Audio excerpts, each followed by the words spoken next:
संतोषी माता व्रत कथा। एक बुढ़िया थी और उसके 7 पुत्र थे।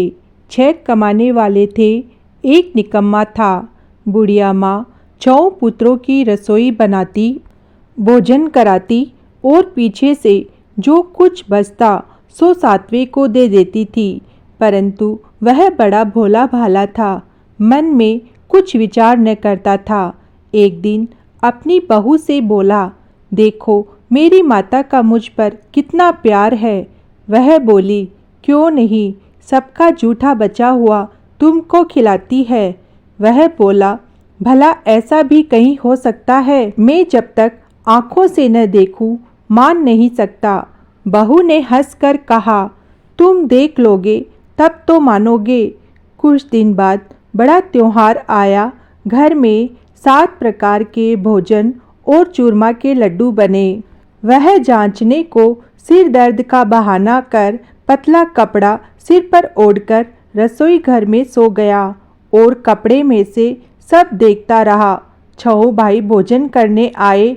उसने देखा माँ ने उनके लिए सुंदर सुंदर आसन बिछाए हैं, 7 प्रकार की रसोई परोसी है। वह आग्रह करके जिमाती है। वह देखता रहा। 6 भाई भोजन कर उठे।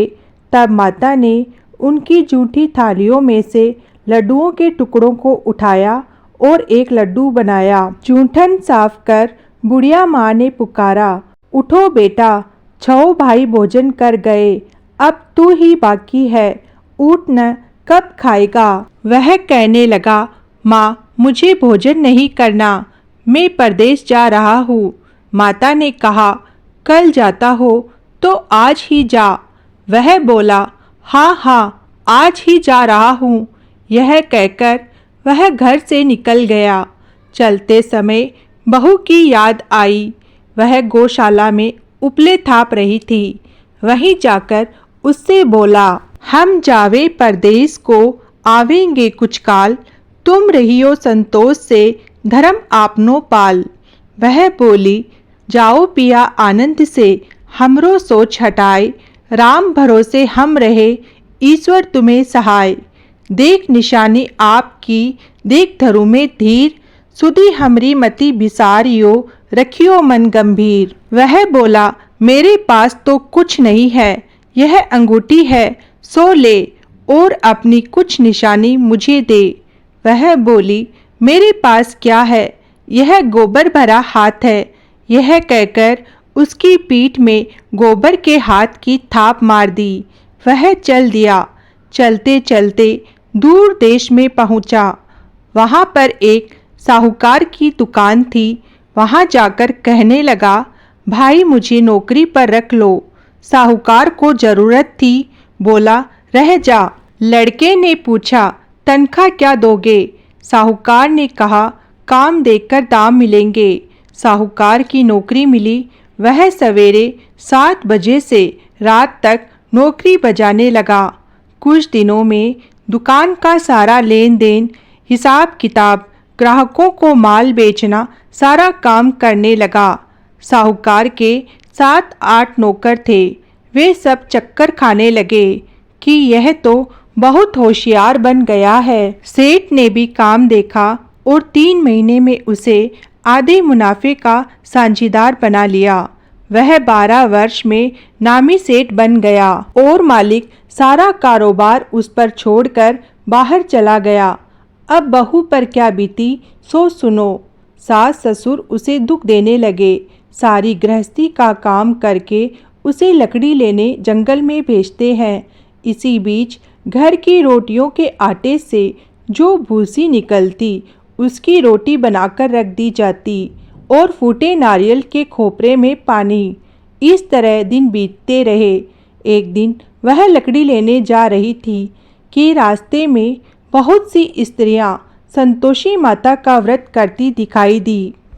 वह वहां खड़ी होकर कथा सुनकर बोली, बहनों, यह तुम किस देवता का व्रत करती हो? इसके करने से क्या फल मिलता है? इस व्रत को करने की क्या विधि है? यदि तुम अपने व्रत का विधान मुझे समझाकर कहोगी तो मैं तुम्हारा एहसान मानूंगी। तब उनमें से एक स्त्री बोली, सुनो, यह संतोषी माता का व्रत है। इसके करने से निर्धनता दरिद्रता का नाश होता है और लक्ष्मी आती है। मन की चिंताएं दूर होती है। घर में सुख होने से मन को प्रसन्नता और शांति मिलती है। निपुत्र को पुत्र मिलता है। प्रीतम बाहर गया हो तो जल्दी आवे। कंवारी कन्या को मनपसंद वर मिले। राजद्वारे में बहुत दिनों से मुकदमा चलता हो तो खत्म हो जावे। सब तरह सुख शांति हो। घर में धन जमा हो। पैसा जायदाद का लाभ हो। रोग दूर हो जावे तथा और जो कुछ मन में कामना हो वे सब इस संतोषी माता की कृपा से पूरी हो जावे। इसमें संदेह नहीं। वह पूछने लगी, यह व्रत कैसे किया जावे, यह भी बताओ तो बड़ी कृपा होगी। स्त्री कहने लगी, 1.25 रुपये का गुड़ चना लेना। इच्छा हो तो 5.25 रुपये का लेना या 11.25 रुपये का भी सहूलियत अनुसार लेना। बिना परेशानी श्रद्धा और प्रेम से जितना बन सके सवाया लेना। 1.25 रुपये से 5.25 रुपये तथा इससे भी ज़्यादा शक्ति और भक्ति अनुसार ले। हर शुक्रवार को निराहार रहकर कथा कहना सुनना। इसके बीच क्रम टूटे नहीं। लगातार नियम का पालन करना। सुनने वाला कोई न मिले तो घी का दीपक जला उसके आगे जल के पात्र को रख कथा कहना, परंतु नियम न टूटे। जब तक कार्य सिद्ध न हो नियम का पालन करना और कार्य सिद्ध होने पर ही उद्यापन करना, बीच में नहीं। उद्यापन में अडाई, सेर आटे का खाजा, इसी परिणाम से खीर तथा चने का साग करना। 8 लड़कों को भोजन कराना। जहाँ तक मिले देवर जेठ भाई बंधु कुटुंब के लड़के लेना। न मिले तो रिश्तेदार और पड़ोसियों के लड़के बुलाना, उन्हें भोजन कराना। यथा दक्षिणा दे माता का नियम पूरा करना। उस दिन घर में कोई खटाई न खावे। यह सुनकर बुढ़िया के लड़के की बहू चल दी। रास्ते में लकड़ी के बोझ को बेच दिया और उन पैसों से गुड़ चना ले माता के व्रत की तैयारी कर आगे चली और सामने मंदिर देख पूछने लगी, यह मंदिर किसका है? सब कहने लगे, संतोषी माता का मंदिर है। यह सुन माता के मंदिर में जा माता के चरणों में लौटने लगी। दीन होकर विनती करने लगी, माँ, मैं निपट मूर्ख हूँ, व्रत के नियम कुछ जानती नहीं, मैं बहुत दुखी हूँ। हे माता जगत जननी, मेरा दुख दूर कर, मैं तेरी शरण में हूँ। माता को दया आई।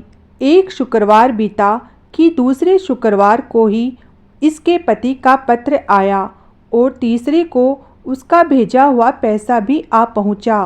यह देख जेठानी मुँह सिकोड़ने लगी, इतने दिनों में पैसा आया, इसमें क्या बड़ाई है। लड़के ताने देने लगे। काकी के पास अब पत्र आने लगे, रुपया आने लगा। अब तो काकी की खातिर बढ़ेगी। अब तो काकी बुलाने पर भी नहीं बोलेगी। बेचारी सरलता से कहती, भैया पत्र आवे, रुपया आवे तो हम सब के लिए अच्छा है। ऐसा कहकर आँखों में आंसू भरकर संतोषी माता के मंदिर में आ मातेश्वरी के चरणों में गिरकर रोने लगी। माँ, मैंने तुमसे पैसा नहीं मांगा, मुझे पैसे से क्या काम है, मुझे तो अपने सुहाग से काम है। मैं तो अपने स्वामी के दर्शन और सेवा मांगती हूँ। तब माता ने प्रसन्न होकर कहा, जा बेटी, तेरा स्वामी आएगा।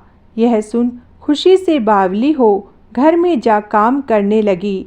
अब संतोषी माँ विचार करने लगी, इस भोली पुत्री से मैंने कह तो दिया तेरा पति आवेगा, पर आवेगा कहाँ से? वह तो स्वप्न में भी इसे याद नहीं करता।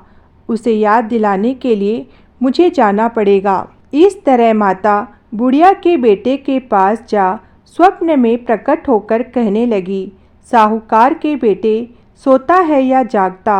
वह बोला, माता सोता भी नहीं जागता भी नहीं हूँ, बीच में ही हूँ, कहो क्या आज्ञा है। माँ कहने लगी, तेरा घर बार कुछ है या नहीं। वह बोला, मेरा सब कुछ है माता, माँ बाप भाई बहन बहू क्या कमी है। माँ बोली, भोले पुत्र, तेरी स्त्री घोर कष्ट उठा रही है, माँ बाप उसे दुख दे रहे हैं, वह तेरे लिए तरस रही है, तू उसकी सुधि ले। वह बोला, हाँ माता, यह तो मुझे मालूम है, परंतु मैं जाऊँ तो जाऊँ कैसे। परदेश की बात है, लेन देन का कोई हिसाब नहीं, कोई जाने का रास्ता नज़र नहीं आता, कैसे चला जाऊँ।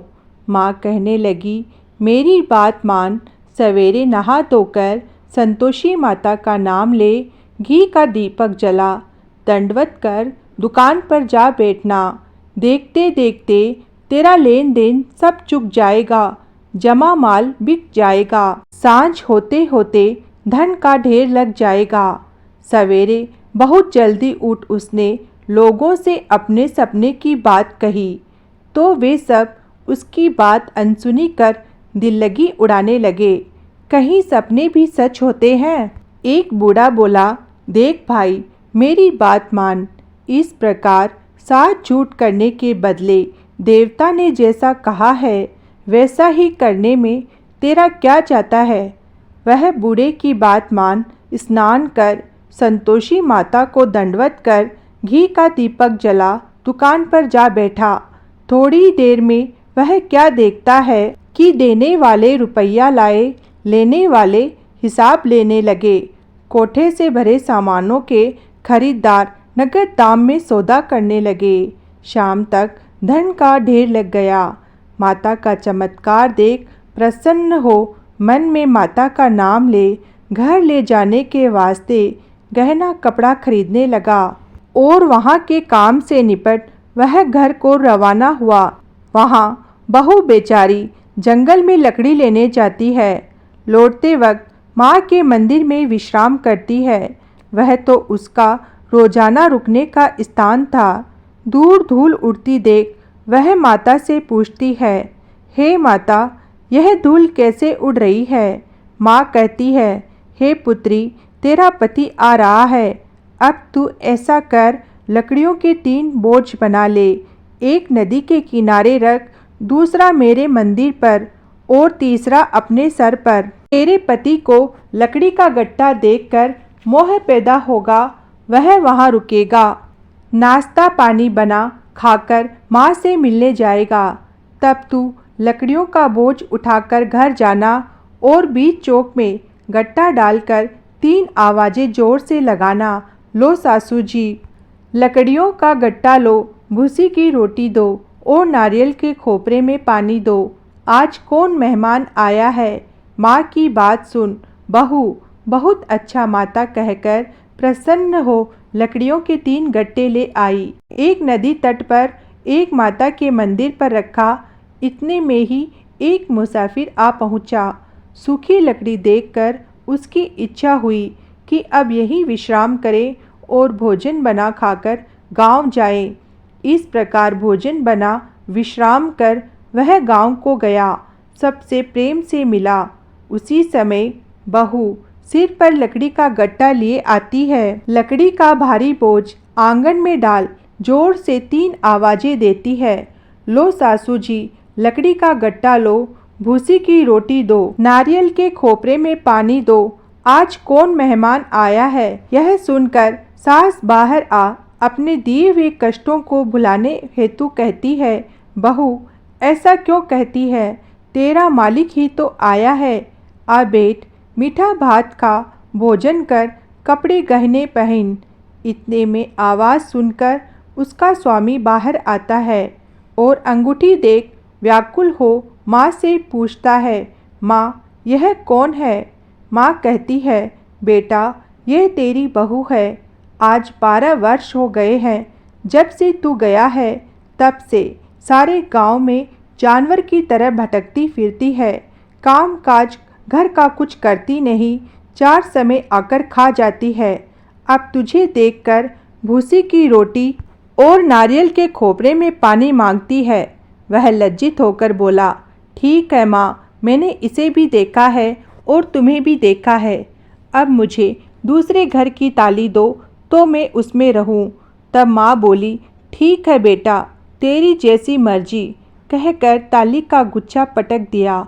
उसने ताली ले दूसरे कमरे में, जो तीसरी मंजिल के ऊपर था, खोलकर सारा सामान जमाया। एक दिन में ही वह राजा के महल जैसा ठाट बाट बन गया। अब क्या था, वे दोनों सुखपूर्वक रहने लगे। इतने में अगला शुक्रवार आया। बहू ने अपने पति से कहा कि मुझे माता का उद्यापन करना है। पति बोला, बहुत अच्छा, खुशी से करो। वह तुरंत ही उद्यापन की तैयारी करने लगी। जेठ के लड़कों को भोजन के लिए कहने गई। उसने मंजूर किया, परंतु पीछे जेठानी अपने बच्चों को सिखलाती है, देखो रे, भोजन के समय सब लोग खटाई मांगना, जिससे उसका उद्यापन पूरा न हो। लड़के जिमने आए, खीर पेट भरकर खाई, परंतु याद आते ही कहने लगे, हमें कुछ खटाई दो, खीर खाना हमें नहीं भाता, देखकर अरुचि होती है।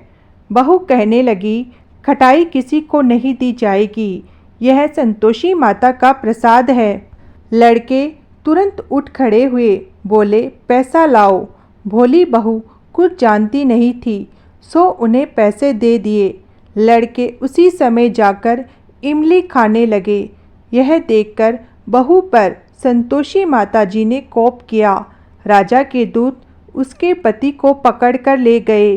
जेठ जिठानी मन माने खोटे वचन कहने लगे। लूट लूट कर इतना धन इकट्ठा कर लाया था, सो राजा के दूत पकड़कर ले गए। अब सब मालूम पड़ जाएगा जब जेल की हवा खाएगा। बहू से यह वचन सहन नहीं हुए। रोती रोती माता के मंदिर में गई। हे माता, तुमने यह क्या किया? हंसाकर अब क्यों रुलाने लगी? माता बोली, पुत्री, तूने उद्यापन करके मेरा व्रत भंग किया है, इतनी जल्दी सब बातें भुला दी। वह कहने लगी, माता, भूली तो नहीं हूँ, न कुछ अपराध किया है, मुझे तो लड़कों ने भूल में डाल दिया, मैंने भूल से उन्हें पैसे दे दिए, मुझे क्षमा कर दो माँ। माँ बोली, ऐसी भी कहीं भूल होती है? वह बोली, माँ, मुझे माफ़ कर दो, मैं फिर तुम्हारा उद्यापन करूँगी। माँ बोली, अब भूल मत करना। वह बोली, अब न होगी। माँ, अब बतलाओ वह कैसे आवेंगे? माँ बोली, जा पुत्री, तेरा पति तुझे रास्ते में ही आता मिलेगा। वह घर को चली। राह में पति आता मिला। उसने पूछा, तुम कहाँ गए थे? तब वह कहने लगा, इतना धन कमाया था, उसका टैक्स राजा ने मांगा था, वह भरने गया था। वह प्रसन्न हो बोली, भला हुआ, अब घर चलो। कुछ दिन बाद फिर शुक्रवार आया। वह बोली, मुझे माता का उद्यापन करना है। पति ने कहा, करो। फिर जेठ के लड़कों से भोजन को कहने गई। जेठानी ने एक दो बातें सुनाई और लड़कों को सिखा दिया कि तुम पहले ही खटाई मांगना।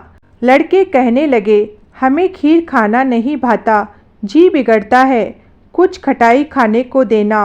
वह बोली, खटाई खाने को नहीं मिलेगी, आना हो तो आओ। वह ब्राह्मणों के लड़कों को ला भोजन कराने लगी। यथा दक्षिणा की जगह एक एक फल उन्हें दिया। इससे संतोषी माता प्रसन्न हुई। माता की कृपा होते ही 9वें मास उसको चंद्रमा के समान सुंदर पुत्र प्राप्त हुआ। पुत्र को लेकर प्रतिदिन माता जी के मंदिर में जाने लगी। माँ ने सोचा कि यह रोज आती है, आज क्यों न मैं ही इसके घर चलूं, इसका आसरा देखूं तो सही। यह विचार कर माता ने भयानक रूप बनाया। गुड़ और चने से सना मुख, ऊपर सूंड के समान होठ, उस पर मक्खियाँ भिन भिना रही थी। दहलीज पर पांव रखते ही उसकी सास चिल्लाई, देखो रे, कोई चुड़ैल डाकिन चली आ रही है, लड़कों इसे भगाओ, नहीं तो किसी को खा जाएगी। लड़के डरने लगे और चिल्लाकर खिड़की बंद करने लगे। छोटी बहू रोशनदान में से देख रही थी। प्रसन्नता से पगली होकर चिल्लाने लगी, आज मेरी माताजी मेरे घर आई है। यह कहकर बच्चे को दूध पिलाने से हटाती है। इतने में सास का क्रोध फूट पड़ा। बोली, इसे देखकर कैसी उतावली हुई है जो बच्चे को पटक दिया। इतने में माँ के प्रताप से जहाँ देखो वहीं लड़के ही लड़के नजर आने लगे। वह बोली, माँ जी, मैं जिनका व्रत करती हूँ यह वही संतोषी माता है। इतना कहकर झट से सारे घर के किवाड़ खोल देती है।